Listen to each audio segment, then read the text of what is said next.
Absolutely. Now here, because Harvard only has 3%, by its own numbers, 3% conservative faculty, do you think they are allowing enough of viewpoint diversity through that teaching Where on in campus? where in the statute does it give you the ability to cut off federal funding for a university based upon your decision, your determination that they don't have viewpoint diversity? Can you cite to a statute, an authority that Congress has given you to micromanage the viewpoint diversity of a college? Well, certainly well, now let's back up. Well, no. I think that's really important. I'm going to answer your question. Can you cite a statute? Because you can't cut off funding for universities unless you have a statutory authorization to do so. So what statute gives you the right to tell any university that they have to have a certain mixture of viewpoints? So here's what happened with Harvard. No, it's a pretty simple. I don't mean to provide a being hostile. Well, I have to give you some. I think you have to cite the statute. Absolutely. Now here, because Boston University account, how many people have died because of what Doge did at USAID? And USAID was a very ill-managed organization. That's true. But according to the Boston University folks, so far 55,000 adults have died of AIDS in the 4 months since Trump was elected. 6,000 children are dead because of what Doge did. That's just PEPFAR, the HIV. You add them all up, that's 300,000 dead, and we're 4 months in. Now you accumulate that over 4 years, the number of dead grows very high. There are mass murderers in the world, Pol Pot, Mao Zedong, Stalin. We don't have anybody on the list for America. And I don't think it's the same as committing the kind of genocide they did. But by taking away that agency and being at least semi-responsible for the deaths of probably by the end of this hundreds of thousands, if not millions of people, that's Elon Musk's legacy. And the people who work at Tesla and SpaceX might want to think about that. Good morning and welcome to another edition of Let It Be Known. I'm your host, Stacy Brown. Folks at Boston University account, how many people? Yeah, good morning, everybody. Peace and love. I'm Niele Anderson. Tons of headlines to jump into from all across America this morning. And starting it off with, one thing that gentleman said, Stacy, that I disagree with. This is not Elon Musk's history. It's Donald Trump's. He's the president. Exactly. I was thinking the same thing. I mean, it's both of them, but you can't remove Trump. He's the commander in chief. That's right. And this is his idea. And well, let's be real, Stephen Miller and those folks as well. This is the blueprint of Project 2025. Yeah, it is. But when the history books are read and we talk about administrations, like he says, there's only one commander in chief, and it's all going to fall on him and his legacy. Yeah, and then you saw the video prior to that with the Secretary of Education, who and this is a common theme when they have gone before Congress, they have gone before anybody asking questions. They have no legitimate answers. She was trying to filibuster basically that question, and he's like, no, it's a straight yes or no question. It's to show me the statute. Is there a statute? She knows there. Well, maybe she don't know it's not, because you have who was it the other day who's in charge of this thing and says that he didn't know that there was a hurricane season. Yeah. This is the absolute most incompetent administration in the history of this country. Well, yeah, what she said what made what makes things dangerous is that this whole concept of a person's viewpoint, and my personal viewpoint is being determined on how I interact in certain situations. And this country has never been about that. It has never been about party affiliation. If you get hired to do a job, party is secondary. Being able to provide a service or to be speaking of colleges, a professor, that does not dictate how you decide to teach your biology class or your math class or your English class.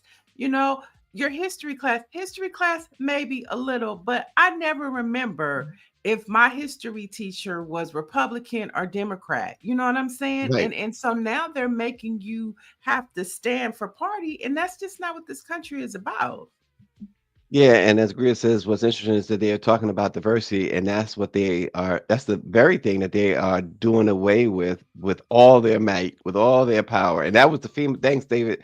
That was the FEMA director. Who's the FEMA director said he Mhm. didn't know anything about hurricane. He didn't, had never heard of a hurricane season. And what's more, too, there was a popular weather person in Florida, Meteorologist. weatherman, I saw that. meteorologist, yeah, Mhm. who said, "Hey, I can't because of what they did to NOAA and the National Weather Service. I can't even tell you when a hurricane or anything else might be coming. Yeah. Basically, Mhm. it's some, this is the problem. Not only is this the most incompetent, but it was intentionally incompetent. They intentionally put the most incompetent folks there, and Yeah. it's just mind-boggling that this is happening. And the thing about it, the intention is not really to dummy. Well, a little bit of it is to dummy down, but a lot of it has to do with favors. You know, Oh, blood yeah, yeah. favor. You know what I'm saying? So Mhm. who cares if you're qualified? It's more about you being loyal to my agenda. Then I'm not talking about the Republican Party. I'm talking about MAGA, the Trumpsters, Mhm. Donald Trump, being loyal to him, and you get a job, whether you're qualified for it or not. That's another thing that's happening. Yeah. Loyalty and party first in this Well, country. yeah, and isn't that interesting that it's not about qualifications yet. The front is that, this diversity, equity, inclusion, you're giving certain people, i.e., black people and women, a leg up, and it's just not the case. It's Not the not. case. But here we are. We have a black pop quiz question this morning, returning today. Here it is, too. In 1988, a U.S. patent was awarded for a laser device that transformed eye surgery. The inventor made history as the first African American woman to hold a medical patent. Who was she? Hmm. You know that? Do you know Talk that? about talk about okay, Professor Greer. Yeah, Who's I don't know who that? that is. I have to Yeah, really think hard. Folks, put it in the chat. Who is that? Educate us. yeah. So, Dr. Joni too says MAGA has made the U.S. up for sale. 30 plus Fox News members are members of Trump administration. Zero qualifications. Right, And right. Mike V is like, whose black card should we revoke today? We are going to revoke a black card today. We're going to do a permanent removal of that card, but we'll get to that later. Newark Mayor Ross Baraka, y'all remember the arrest last month. He sued the New Jersey's top federal prosecutor over his arrest on a trespassing charge at a federal immigration detention facility. He says the Trump appointed attorney had pursued the case out of political spite. Of course, Ross Baraka, who does lead the state's biggest city, is a prime candidate in a crowded field for the Democratic nomination for governor, which takes place on Tuesday coming. The lawsuit against the interim U.S. attorney for New Jersey, Alina Habba, seeks damages for false arrest and malicious prosecution. And his complaint states that Alina Habba blatantly and publicly professed her plan to use the power of the office of the United States Attorney to help Republicans. He quoted her saying, "We could turn New Jersey red, hopefully, Mhm. while I am the U.S. Attorney." Mm, mm.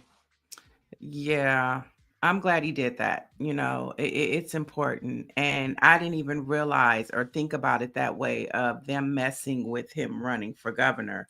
And so good for him. But in addition to that, Republican top, the House Judiciary Committee is launching an investigation into the charges filed against LaMonica McIver and the mayor, saying moves appears to violate Justice Department policy. So, I know you like what are they doing? Democrats seem to be on the hill doing what they can because there should be an investigation filed into this, what happened to Roz, Baraka, and McIver.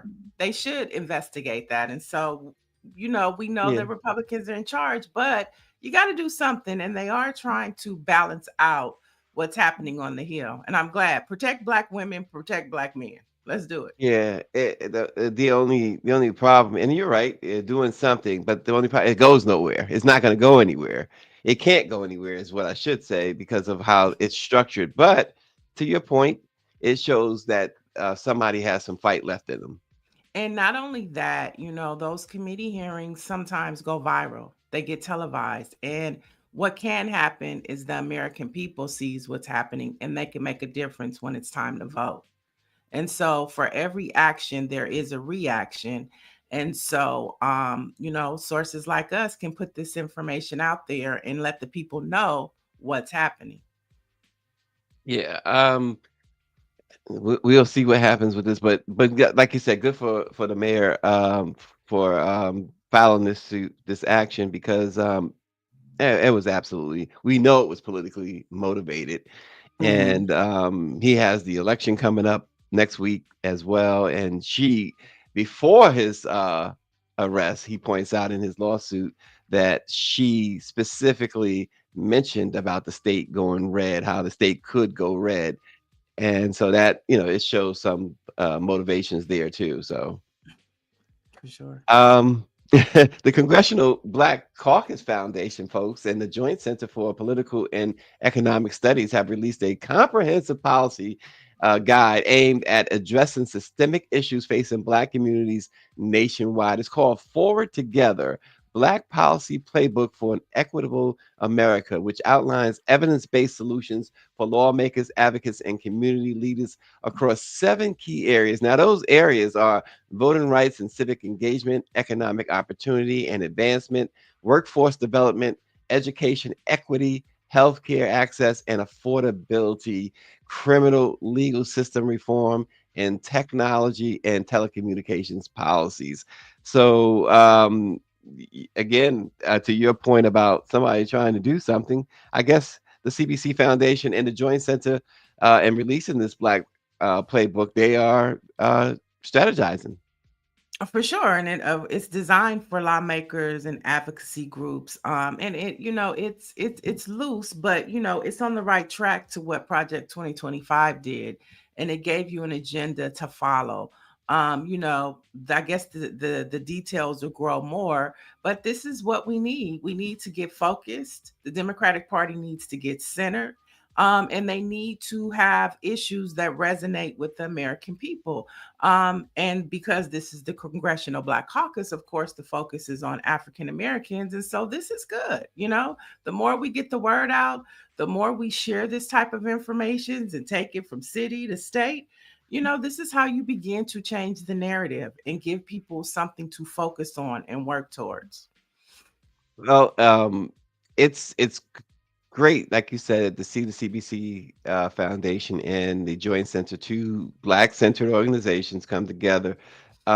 We keep talking about the time to come together, time to work together, and this is an example of that. And hopefully, when you see these entities working together, hopefully it gives impetus for others, whether it's civil rights or even media, um, that folks band together in this time where it is desperately needed for folks to band together. Yeah, and the subjects are on point. Of course, one of my favorites, civic engagement, voting rights, critical as to how we change the direction of this country. You have economic opportunity and advancement. We talked about earlier this week the Trump administration pulling, what was it, 37 billion from small businesses. And so we definitely need to talk about that. Workforce unemployment is high among Black women, more than it's been in a long time. Need to address that. Education, we just started at the top of the show about that. Healthcare, we just talked about them snatching Obamacare yesterday. They on point. Criminal justice reform, we need that justice for George Floyd bill, and technology. So critical for our communities. And we know that our Black communities have deserts when it comes to internet and infrastructure like that. And so these are critical issues in the Black community. And this is where we need all of these nonprofits and stuff. They need some hope. They need something. We Funding is cut. keep hope alive. Yeah, Job Corps. Look at Job Corps. It's not just the young people, it's those nonprofits that get the funding to service our communities. Their funding is Mhm. gone. It's Yeah. snapped. So this is what we need to be able to get out to the communities, the nonprofits. Hopefully city council members will start pulling from this and, just move the ball forward as Trump and them roll it backwards. Yeah, you're going in the other direction. Um, Check this story out, and certainly, chat, do your thing. I want to hear from you guys. This woman, Black woman, of course, she went viral for claiming that she was a Black Trump supporter back in 2018, but now she admits that it was all an elaborate ruse. In 2018, this woman by the who goes by the name Q Preston posted a photo on her Twitter account, which at the time was at CHCKPEA, Chick P. She was wearing a MAGA hat and claimed that her parents had cut her off financially because of her political views. She asked followers for help paying for college tuition, and the donations poured in. But Preston now reveals she never supported Trump. The viral post, she says, was a calculated ethical scam aimed at taking advantage of MAGA and MAGA supporters and their desire to showcase diversity in their movement. She used the money to switch majors, graduate debt free, and start a career in marketing in Los Angeles. She believes the ease with which people believed her story shows a deeper issue. She says, quote, they'll believe anything as long as it fits their agenda. They get to say, quote, some Black people are MAGA too, so we are not racist.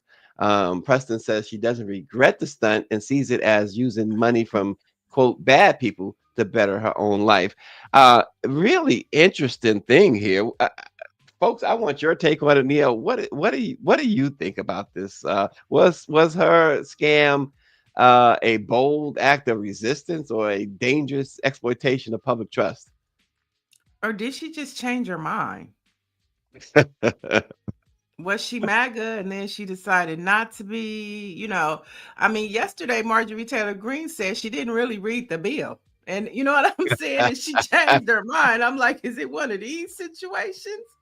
Because MAGA Trumpsters they're a peculiar group of people. I will say that. So this falls right in line with their behavior. Uh, And it's it's such a fantastical story. And I'm on the side of like RNG and others. MB says, what is an ethical scam? That's a great question, right? But I have trouble, and it's just me, my point. I have trouble believing that she did all this. I believe My belief is that she certainly was a supporter. She certainly and was able to do what she did, and now and this is her way of renouncing that support. Um, or it simply could be that she's telling the truth and and she scammed them. Um, as David Youngblood says, a fraud is a fraud, notwithstanding whether I take pleasure in her getting over the MAGA folks. Just Justine Sports Medicine says that they are speechless. Um, I don't know. This is an interesting case here. yeah. Yeah, I mean, it speaks to the times, weird, odd, peculiar. Um, Listen, and a if come up, and a come up, and a and a money grab. all right, it certainly was that, right? I mean, she was able to pay for her tuition in full and start a business. What's going on here?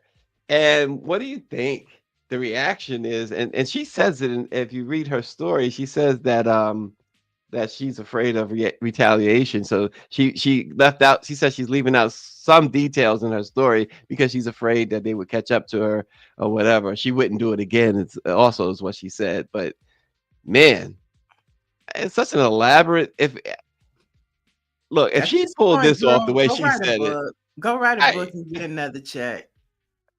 she pulled this off the way she says she pulled this off, then she could have used that brain power to do something more productive, I guess. But I guess to her it is productive. She paid for, according to her, paid for her college and started a business.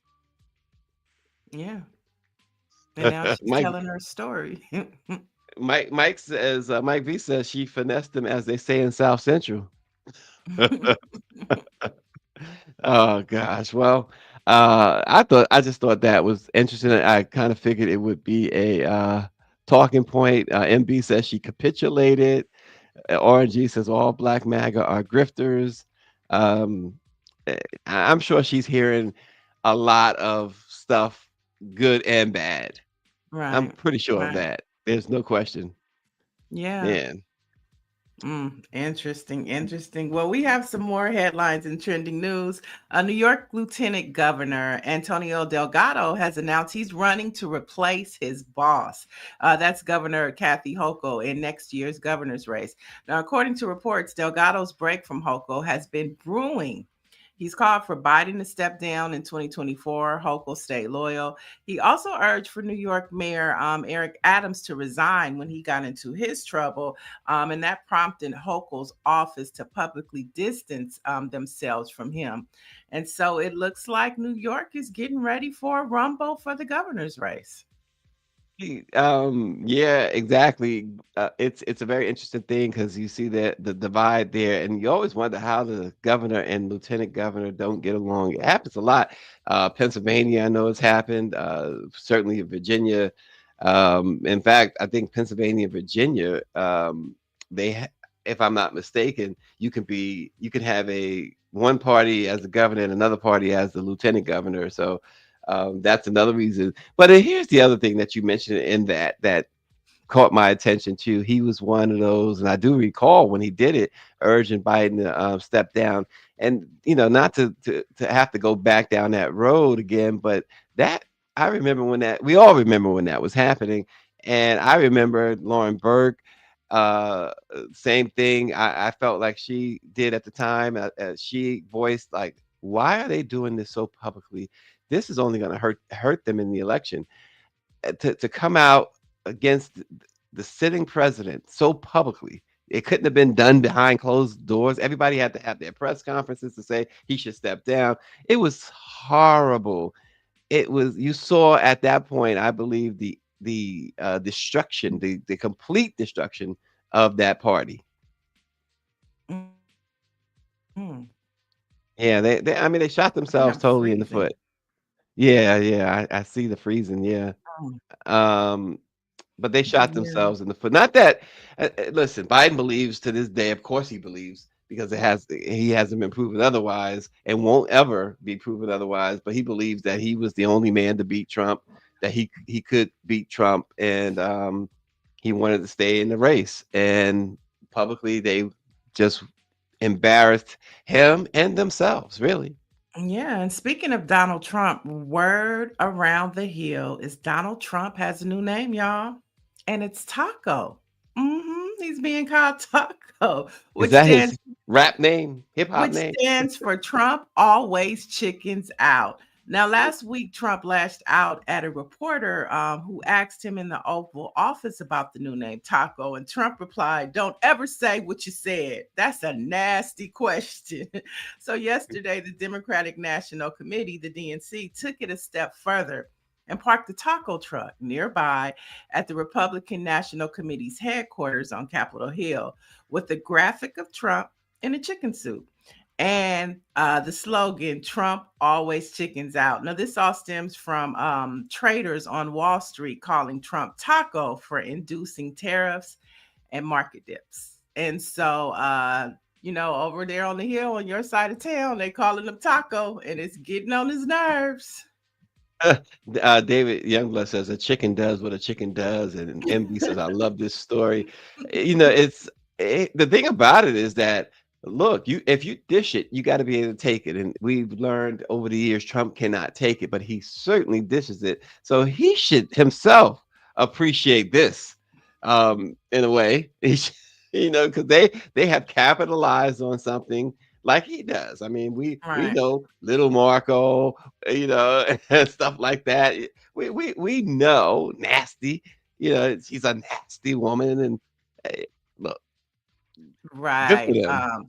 And the thing I think what really gets under his skin is that it started on Wall Street, and he's supposed to be Mr. Moneyman, and he knows that's what they're saying about him at Goldman and Sachs. That's what they're saying about him in the circles that he thinks that he dominates. Okay. So, I mean, the DNC has to do more than a taco truck, but. I wonder how popular that truck was. They probably sold out. Yeah, they were there from 12 to 2, I think, and the tacos were free. They weren't charging for them, so they were just passing out Free tacos. tacos at that too, huh? Yeah, and the whole ICE situation, and so I thought that was pretty, clever of the guys over on Wall Street. Moving on, the U.S. Defense Secretary Pete Hegseth has decided to give Pride Month a slap in the face by ordering the U.S. Navy to strip Harvey Milk's name from a naval ship. Now, the timing of the announcement, which comes during Pride, several news sources. The vessel was initially named after Milk in 2016 during the Barack Obama administration. And as we all know, Milk was a prominent gay rights activist who served in the U.S. Navy during the Korean War. Now, documents reviewed by CBS show that vessel renamings of Thurgood Marshall, Harriet Tubman, Cesar Chavez, Medgar Evers, and others are also going to be removed as well. Yeah, of course. And you know, the Harvey Milk thing, I remember Sean Penn played Harvey Milk in the movie. But it's just come on. You got nothing better to do than to go after someone who has like I said, served the Right, country, right? Um, and these others simply what? Thurgood Marshall because he's black, right? right. Ruth Bader The- Ginsburg because she A woman. was a woman. Harriet Tubman because she's black and a woman. You know, we go on and on and on. Mega Evers. Yeah. Yeah, it's sad, but the intentionality of them doing it, like we're gonna pick June because it's Pride Month, and we're not with that. And so, the other names are just as significant and important, but because they decide to do it in June, intentionally, the reports say they did it intentionally. And so just on every front of diversity in this country, they want to not just pull it back, but they want to smash it in your face. They have well again, we've talked about it over and over. The cruelty in which they are doing things. It's the job situations to be so callous and cruel. Everything about them is just evil. They've done it in such an evil, mean-spirited way that Mm, you just say, why? Why? right, right, right. Yeah. There's a new COVID strand, and it's spreading quickly here in California. Now, according to several news sources, health officials say it's more contagious than other recent strands. It can lead to more people getting sick or ending up in the hospital. Now, it's called NB 181, and it has grown from 2% of cases in April to 19% right now today. It's It's also only been June the 4th. It's right, only right. June the 4th. And it's 19% now. And it's been found in New York, Virginia, Hawaii, and a few other states. Now, doctors are saying it spreads fast and it might be harder to control. Some are calling for masks here in LA to come back in places. And this comes just in time as people from all across the country are headed right here to LA for the BET Experience and Awards. So this has the potential of being a super spreader. This is how Uh, COVID spread. Those mass events, people congregate, they go back to their places and take whatever they picked up right back with them. mhm. Mike V says mask up, folks. But there was also, to go along with that, a report I read last night about the measles, and folks are they're telling folks, hey, make sure you get vaccinated, because doctors are telling folks to get vaccinated, especially if you're going to fly anywhere. So, and if you're going to be in airports or places where there are, a large gathering of people. So here we go. Yeah, and this comes also as the CDC has decided not to put out information. We know that the Trump administration has demanded scientists and doctors not to make any public announcements, acknowledgments. Am I frozen? I see I'm frozen. Okay. Yeah, but we can hear you. Uh-oh. I think she is frozen, but Dr. Joni says that it's spreading very State quickly. approval from the Trump administration. Yeah. I wanted to yeah, there you I was gonna say your lights went out there too. There's something um going on with my internet today. yeah, Dr. Joni says that it's spreading very quickly. She says she's a doctor of epidemiology, and she says we have to create our own reports because the federal government refuses to release any data. Mm. That Yeah, is it's just scary. awful. I'm like, I don't know if I'm going out this weekend. No. I don't Stay in the want house. it. Yeah, You I'm know what they will good. never do again? Especially this administration, they will not do a shutdown again. That's for sure. Mm-mm. That's not going to happen. No, it probably is gonna happen in states, like, mandatory. Like, I can see Governor Newsom Hmm. shutting us down. I can see progressive states, but southern states, they just gonna let you die. Oh, without question, Texas, Yeah. Alabama, those places. Yeah, you're right. Mm. Absolutely right. It's a So we'll shame. keep a monitor on that, guys, because that's really scary. We remember what happened during the pandemic. But moving on to some faith and pop culture, Pastor Jamal Bryant is calling out Cardi B, but he's doing it in love, of course. Cardi B recently posted a picture of her and her kids shopping at Target. So Pastor Brian responded in a lengthy post on Instagram asking the influential rapper to join the boycott. So he was praised by many, but others questioned why he didn't just reach out to Cardi privately. So I have two thoughts on that, on that story itself. One, again, we reported, and we'll get a chance to get with Jamal Bryant in a couple of weeks at our convention. But one, many of us believe wholeheartedly we knew and know what Jamal Bryant meant when he used the word canceled as regards to Target. But as I said, there are too many who don't understand what he meant, and he should have been much more transparent about that. That's number one. Now, the other side of the coin, people, like you said, people have questioned why didn't he reach out privately to Cardi B.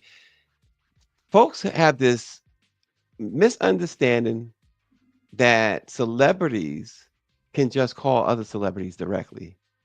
Um, that they know each other somehow, or that they can just pick up the phone and call them. Oh, he could I have got to Cardi. He could have got to Cardi if he wanted to. well, well, see, that's he maybe he. I can't say that he He could can or have. can't, but He I'm could have. saying there's I'm an. saying How he do we could know have. that though? Because he knows somebody that knows somebody. Just like Okay, I know somebody. Trust me, if Jamal Bryant wanted to get a line to Cardi B, he could. And I'm not even saying this from the viewpoint of he should have called and talked to her. I'm just saying that he could have got to Cardi B if he wanted to. well, you said he knows somebody that knows somebody. I'm just telling you from my experience being around A-list celebrities who have talked about. Me Oh, I wish too. no, Mhm. I'm not disputing that. I know you have. I'm just saying from my experience, and it's same situation, not a Target situation, but same situation where certain A-list was like, oh, I wish I could get in touch with such and such. I wish I knew. I would love to meet such and such, or I'd love to talk to such and such. But I have no idea how to. I've had somebody ask me because I'm in the media, could I get a line to a certain person? So what I'm saying is that we should not people should stop assuming that celebrities can just automatically pick up the phone and call other celebrities, or people with big names can just automatically pick up the phone and call other big names. I recall even Denzel Washington saying how, listen, these are my colleagues. I go to work and then I go home and we have our own friends. And so in other words, it's like they ain't on my. He could have got to Cardi B. I get Denzel Washington if I want to, because I know what church he go to. I know his pastor. I know that trust me, especially church folks. And he got a large database of celebrities that go to his church. He was a part of the Biden administration, and so I know he knows the person over talent, or can get to the person over talent. He could have got to Cardi B if he wanted to. He know Tamika Mallory could get a line on her. I mean, my son, he is very big in the hip hop community from Jay-Z. He could have got to Cardi B if he wanted to. That's all I'm saying. Okay. I just think people should stop thinking that that's an automatic. Yeah, I mean, and I get that, but from their point of view, I mean, I think context matters too. And they're saying that if you were going to do that, maybe you should have got to her first. And I think it also has to do with Cardi B's temperament. And she already feels like she's probably getting attacked now. She was just online yesterday talking about being basically slut shamed. And she was like, she's been married, she's been faithful to her husband. And I was like, wow, but she doesn't get that how she carries herself is very promiscuous and very, out there, and you on the boat with your booty. So you give that illusion. But I do believe she's a faithful wife. I do believe she believes she's a one type woman. But how you carry yourself also matters. But see, that's a whole nother page. But my point is, Jamal Bryant could have got to Cardi B if he wanted to. I don't know. We don't know that 100%. And Dr. Joni, I'd be willing to bet a dinner on it. Okay, I'd be willing to bet on it. And you say he gonna be at the convention? We can ask him. Yeah. And Dr. Joni says, who's to say Cardi would have even spoken to him? Right. But to the people's point is that he could have tried first, and then he could have said, she wouldn't talk to me. So this is why I responded to her like that. Mm-hmm. I'm just saying he could have got to her. And I think, that knowing your audience, knowing the type of person you're dealing with, she's definitely one that you probably should try to reach out to her first. Because she's not going to take kindly if she feels attacked. Yeah. Okay. Yeah. But yeah, so I mean, some people still going to Target.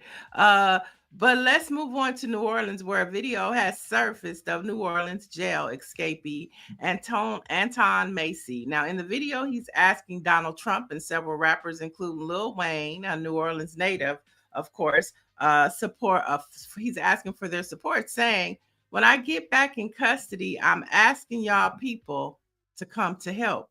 So this comes as Macy and convicted killer Derrick Groves entered their third week on the run. They're still at large as of this morning. And Macy is being described as an experienced escape artist with history of violent crime charges.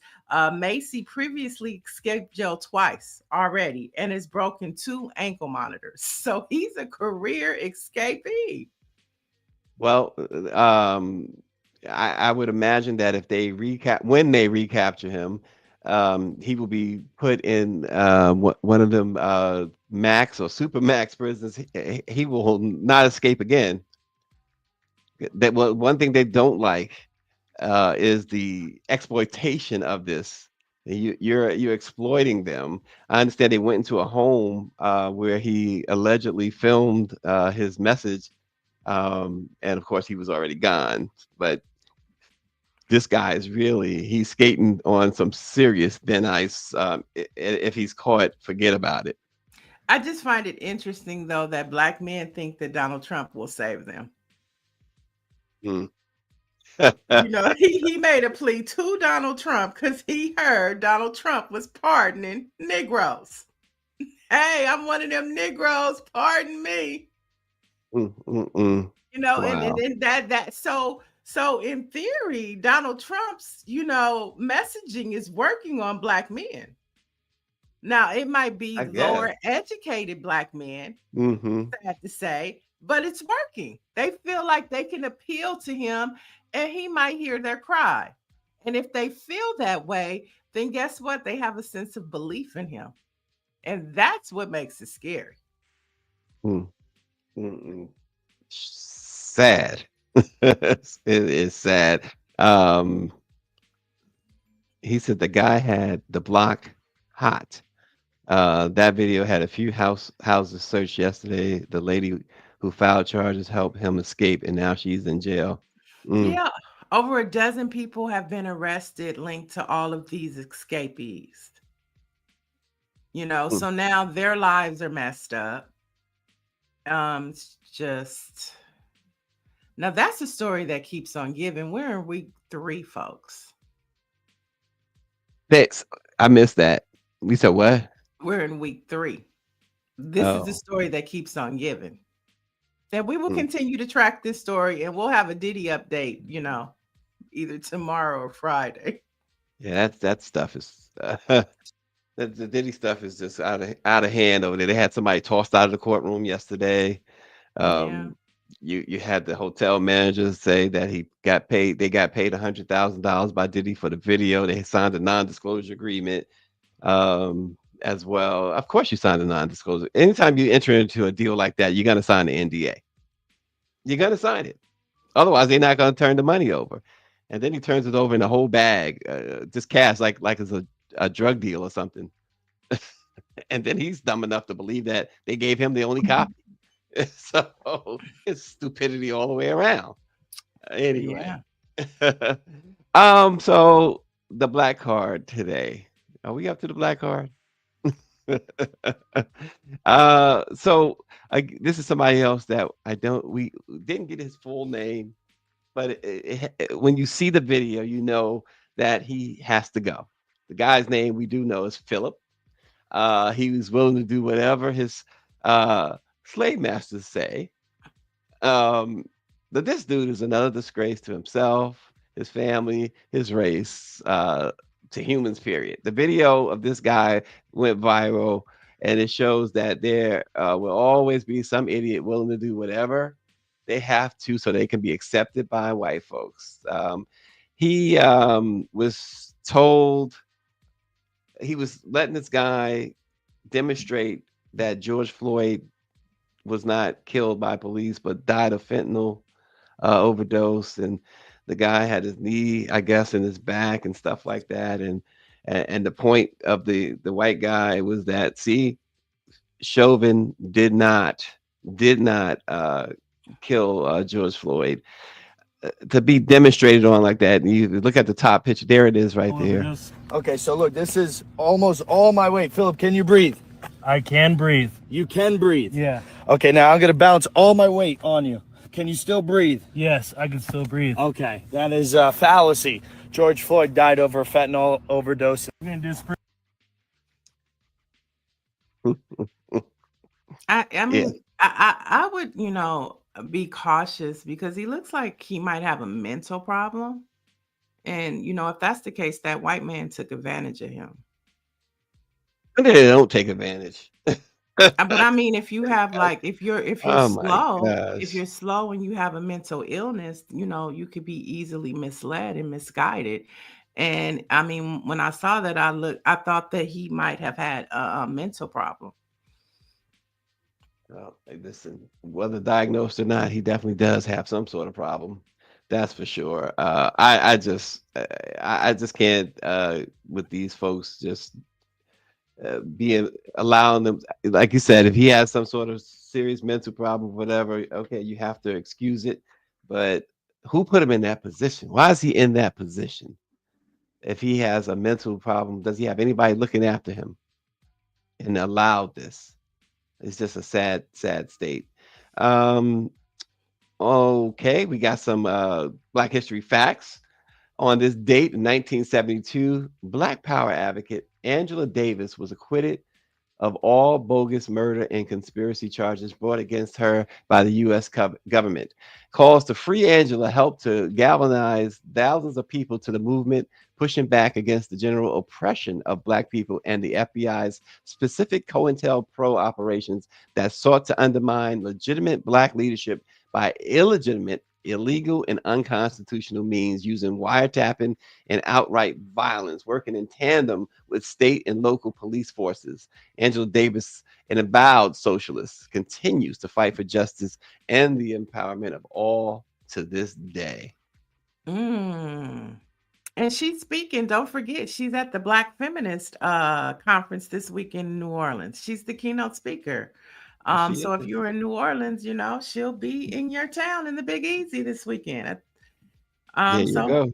go check her out. All right. Don't forget, we are celebrating Black music all month long. And so as we celebrate, we'll talk about African Americans that have contributed to music and American history. So my question is, have you heard of George W. Johnson?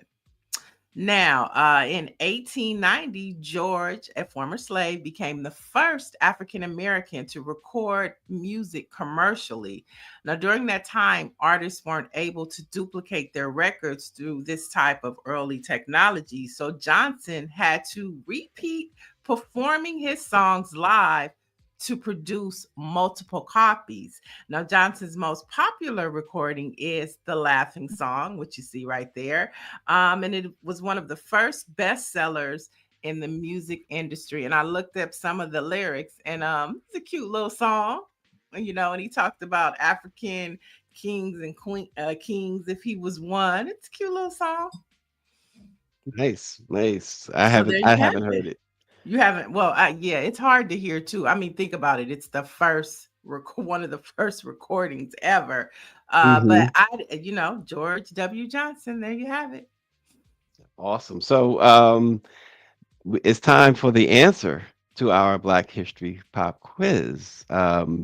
Let's pop that question back up, and I didn't see any real guesses either. But That was a what? tough one. I was gonna ride somebody's bandwagon on that one. Yeah, in 1988, a U.S. patent was awarded for a laser device that transformed eye surgery. The inventor made history as the first African American woman to hold a medical patent. Who was she? Oh, Dr. Joni Toole says Patricia Bath. She did say Patricia Bath earlier as well. And so the There we have first it. was Patricia Bath. Hey, Dr. So I Jones, have there to you give go. Dr. Joni credit because she did say it earlier. There we have it. Cataract laser probe. Okay. Did I say it wrong, Dr. Joni? All right. So that's a really good one. And MB says, I love early history. And David Youngblood says his dad introduced him to Dr. Bath in the late 1970s. Oh, wow. Mm. That is awesome. So there you have it. Good one. Our Black-owned newspaper of the day is the wait a minute. So wait a minute. Orange said he said it first. Patricia Bath first. Oh, Let's go. There was a guy who did sports in New York and Washington back in the 80s called Warner Wolf, and he used to always say, "Let's go to the videotape." And so I have to go back and look to see if Orange beat Dr. Joni to it. Somebody said LASIK. Okay. Right. So he did respond early as well. So okay. give him both the credit, and we just missed Okay. it. Look, but we can only have one winner. So, Stacy, you're gonna have to decide. Dr. Joni is the winner. Come on, Orange. Okay. Go make some crawfish for us all and be happy. and educate us on SWAC sports. The Black-owned newspaper of the day is the Grand Rapids Times. The Grand Rapid Times, I should say. It was founded in 1957, and it is the oldest existing weekly publication targeted to Black communities with Grand Rapids as the primary market, and with distribution in Battle Creek, Kalamazoo, and Muskegon, Michigan. It is read by teens and adults from a variety of social, economic, and educational backgrounds. It is the Grand Rapid Times, our Black-owned newspaper today. Check out their website. And of course, if you are in the area there, get the physical copy as well. And don't forget to head over to BlackPressUSA.com. We talked about that yesterday. It's the banner story. Congresswoman Jasmine Crockett announces her run to lead the Democrats on House Oversight Committee. And also follow our social handles, because what happens is when there's a new story that populates on Black Press USA, the first to have it is the social media handles. So be sure to follow Black Press USA, as well as going over to the website and get all of the perspective of Black folks and the Black experience. That's BlackPressUSA.com. And Orange says that's some jive turkey stuff. He says a brother can't catch a break. He said jive turkey. Dang, I don't think I've heard that since like. Right. Makes me want to say dynamite. I know. Jive turkey. Wow, that is interesting. Anyway, folks, we will see you again tomorrow. It's already Wednesday. Looking forward to Friday. Looking forward to Saturday morning. How about that? Have a good one, y'all. We'll see you tomorrow.